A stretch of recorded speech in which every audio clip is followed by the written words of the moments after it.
आज हम जो टॉपिक पढ़ने वाले हैं that is about the gases law. ठीक है, और गैसेज की प्रॉपर्टी तो आपको पता होगी कि कोई भी गैस अगर किसी कमरे में छोड़ दी जाए तो पूरे कमरे को ऑक्यूपाई कर लेगी। जितना भी वॉल्यूम होगा पूरे वॉल्यूम में वो गैस क्या कर लेगी, ऑक्यूपाई कर लेगी। तो गैस की आपको सिंपल सी प्रॉपर्टी पता चल गई। ठीक है, कोई भी गैस छोड़ देगा कमरे में, सबको पता चल जाएगा गैस है। समझ में आ गया? That is the property of gas. Lab assistant के जो पेपर होंगे उसमें 1 से 2 क्वेश्चन यहाँ से बनने के बहुत ज़्यादा चांस है। तो मैं क्लियर कर लेता हूँ कि इसमें एक टर्म आती है that is the ideal gas equation. ध्यान से सुनते जाना। आइडियल गैस इक्वेशन होती है that is the PV equals to M I T. PV equals to M I T. इसमें क्या होता है कि एम और आर की वैल्यू कॉन्स्टेंट होती है। ये वैल्यू क्या होगी, कॉन्स्टेंट। तो अपना जो मेन रिलेशन होगा वो क्या होगा, that is the PV equals to T. Clear है? कोई डाउट? ओके। P मतलब होता है प्रेशर, V मतलब होता है वॉल्यूम और T मतलब होता है that is the temperature. Temperature बोले तो तापमान और वॉल्यूम मतलब आयतन। ठीक है, हिंदी वाले ध्यान से सुनते रहना, सारी चीज़ें वही है, सारी चीज़ें वही चलेगी, कोई भी डाउट नहीं रखना, पॉइंट सारे कंसेप्ट क्लियर रखना। ओके, अब मैं बात करता हूँ यहाँ पर गैस लॉ पढ़ते हो तो 3 कंसेप्ट आते हैं, 3 लॉ के बारे में पढ़ना होता है। ठीक है, तो फर्स्ट आता है that is the Boyle law. ठीक है, ध्यान से सुन लेना, यहाँ से क्वेश्चन बनेगा बॉयल्स लॉ। सेकंड वन आता है that is the Charles law. ठीक है, और थर्ड वन आता है that is the Gay Lussac law. Third one आता है that is the Gay Lussac law, और एक और लॉ आता है that is the Avogadro law. तो मैं यहाँ पर आपको इन तीनों को अच्छे से डिटेल में बताने वाला हूँ। ध्यान से सुनना, कंसेप्ट से समझा रहा हूँ, इससे बाहर आपका कुछ भी नहीं आने वाला, इससे बाहर आपका पेपर में कुछ भी नहीं आएगा।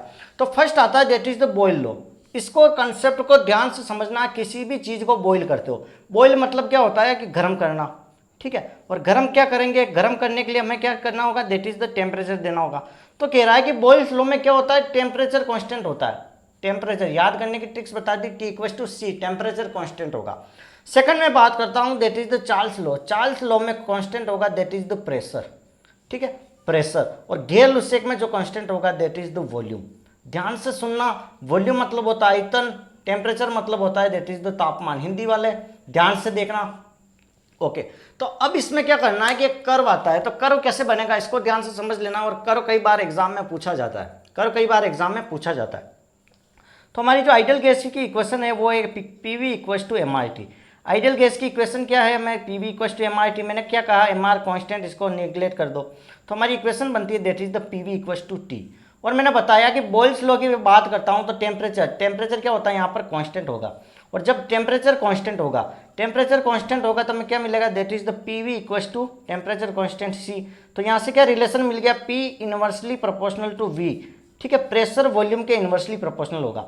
अब ध्यान से सुनना, अगर इन्वर्सली पी इन्वर्सली 1 बटे में कुछ आता है तो इनमें इन्वर्सली मतलब उल्टा, अगर V की वैल्यू बढ़ेगी तो प्रेशर की वैल्यू घटेगी। क्लियर है? और P की वैल्यू बढ़ेगी तो V की वैल्यू घटेगी। क्लियर है? और वही अगर साइन होता P प्रोपोर्शनल टू V तो P बढ़ेगा तो V भी बढ़ेगा। पॉइंट क्लियर है? तो यहाँ पर हमारा साइन चल रहा है दैट इज द इन्वर्सली। ठीक है, इन्वर्सली साइन कह रहा है कि एक बढ़ेगा तो दूसरा घटेगा।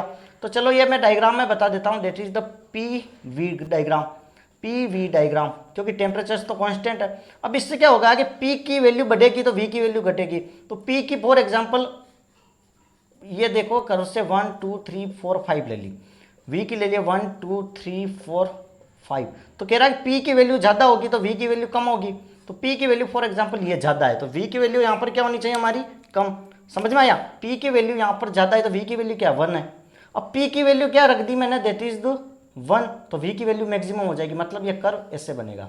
ठीक है, तो PV का कर्व जो बनेगा बॉयल्स लॉ में इस टाइप का बनेगा। क्लियर है? यहाँ से रिलेशन पता चल गया, क्योंकि यहाँ पर प्रेशर और वॉल्यूम में कौन सा, इन्वर्सली प्रोपोर्शनल चलता है। यहाँ पर कोई भी कंफ्यूजन नहीं होना चाहिए, बहुत ज़्यादा टाइम लेके पढ़ा रहा हूँ लेकिन आपके कंसेप्ट यहाँ से क्लियर हो जाएंगे। ये कर्व कई बार प्रॉब्लम करता है, डायरेक्ट एक बार पूछ लिया जाता है कि बॉयल्स लॉ का है, चार्ल्स लॉ का है, गेल-लुसेक लॉ का है। क्लियर है? ओके, और चार्ल्स लॉ में मैंने बताया प्रेशर कांस्टेंट होगा, और हमारी इक्वेशन क्या होती है, P V equals to T. ठीक है, एम आर तो कांस्टेंट है और यहाँ पर प्रेशर को कांस्टेंट रख लिया। प्रेशर को कांस्टेंट मतलब पी हटा दो, तो यहाँ पर क्या है, वी प्रोपोर्शनल टू टी, यही रिलेशन मिला। मतलब अगर वी की वैल्यू बढ़ेगी तो टेम्परेचर टी की वैल्यू भी बढ़ेगी। तो कर्व हमारे कैसे आएगा, ध्यान से देखना, यहाँ पर ले लिया मैंने वी और यहाँ पर ले लिया टी। वी की वैल्यू बढ़ेगी तो टी की भी बढ़ेगी, मतलब वी की वैल्यू ये ले ली तो टी की भी आएगी, V की वैल्यू ये ले ली तो T की भी आएगी, मतलब ऐसे। मतलब ये स्ट्रेट लाइन में बढ़ता जाएगा। तो v की वैल्यू भी बढ़ गई तो t की भी बढ़ गई, v की देखो इतनी वैल्यू बढ़ गई तो t की भी बढ़ गई, मतलब v equal proportional to t। ये रिलेशन आपको पता चल गया, that is the Charles law.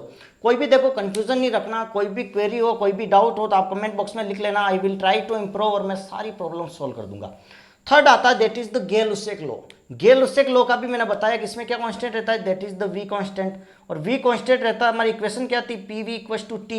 v constant मतलब v को हटा दो तो रिलेशन क्या आया, p प्रोपोर्शनल टू t। ठीक है, प्रोपोर्शनल में आ जाए तो ये वैल्यू बढ़ेगी तो ये भी बढ़ेगी, वही अगर p inversely proportional to t 1/, में आ जाता है तो p बढ़ेगा तो ये घटेगा। क्लियर है, तो यहाँ पर हमारा आया दैट इज द प्रोपोर्शनल, तो यहाँ पर डायग्राम में ले लेता हूँ p और t। ठीक है, ये लो कर्व बना दिया, ध्यान से देखना, यहाँ पर ध्यान से देखना कि अगर p की वैल्यू बढ़ती है तो t की भी बढ़नी चाहिए। ठीक है, तो फॉर एग्जांपल मैंने p की वैल्यू ले ली, यहाँ से देख लो, फॉर एग्जांपल यहाँ पर मैंने ले ली p की वैल्यू 1 तो v की वैल्यू भी 1 हो गई, p की वैल्यू बढ़ा दी 2 तो v की वैल्यू भी बढ़ गई। तो ऐसे करके बढ़ेगा, that is the straight line curve चलेगा। तो गेल-लुसेक लॉ और चार्ल्स लॉ का स्ट्रेट लाइन चलता है, और बोयल्स लॉ में कौन सा कर्व चलता है, बोयल्स लॉ का कर्व आपको बहुत अच्छे से समझाया, दैट इज द p और v में चलता है, और कर्व कैसे चलेगा, इनवर्सली वाला इस टाइप से। ठीक है, और ये क्या होगा, t equal to c। Curve समझ में आ गया, यहाँ से क्वेश्चन पूछ सकता है आइडियल गैस इक्वेशन कौन सी है, PV equal to M R T, PV equal to C R T. ठीक है, तो यहाँ पर कंफ्यूजन दे देंगे कि P T equal to M R V, ऐसे करके आपको कंफ्यूज कर देंगे। तो इसको PV equal to M R T वाली इक्वेशंस को आपको याद रखना है, और एग्जाम में काफी इंपॉर्टेंट है, और कई बार देखो यहाँ से क्वेश्चन पूछा गया है और पूछा जाएगा। Thank you so much, channel को लाइक शेयर सब्सक्राइब जरूर कर दो, और मैं कोशिश करूंगा कि आपको पूरी फिजिक्स में क्लियर करा दूं। लेकिन कमेंट बॉक्स में जरूर बताइए कि आपको वीडियो लेक्चर कैसा लगा, और अगर आप चाहते हो कि मैं और वीडियो क्लासेस लूँ तो प्लीज़ कमेंट बॉक्स में मुझे जरूर बताएं। Thank you so much.